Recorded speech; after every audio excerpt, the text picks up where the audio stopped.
আজ আমরা শুরু করতে চলেছি ইংলিশ প্রশ্নপত্রের সমাধান উচ্চ মাধ্যমিক।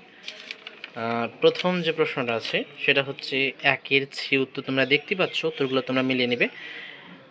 তারপরে 2-এর উত্তরটা ছি হবে। 3-এর যে উত্তরটা রয়েছে সেটা 3-এর উত্তরটা ডি হবে। 4-এর যে উত্তরটা আছে সেটাও ডি হবে। 5-এর যে উত্তরটা রয়েছে সেটাও ডি। 6-এর যে উত্তরটা রয়েছে সেটা সি হবে।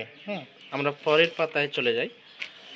পরের পাতায় 7-এর যে উত্তরটা রয়েছে সেটা এ হবে। 8-এর উত্তরটাও এ হবে। 9-এর যে উত্তরটা আছে সেটাও এ হবে। 10-এরটা বি হবে। আমরা পরের পাতায় 11-এর উত্তরটা হবে ছি।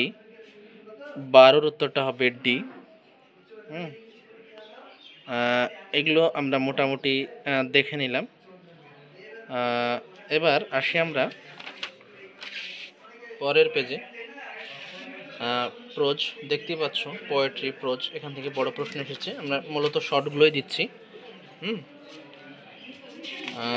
তারপরে যে গ্রামারগুলো দেওয়া আছে তোমাদেরকে, সেই গ্রামারগুলো একটুখানি তোমরা মিলিয়ে নেবে। গ্রামারগুলো একটু মিলিয়ে নেবে তোমরা। তারপরে যেটা আছে, যেগুলো দেওয়া আছে এগুলো একটু ভালো করে তোমরা কোশ্চেনের সাথে এগুলো মিলিয়ে নেবে। আমরা এখানে fill in the blanks, appropriate articles and or preposition, সেগুলো সবগুলো করে দিয়েছি, সেটা একটু দেখে নেবে। তারপরে ছির প্রশ্ন দেখে নেবে তোমরা।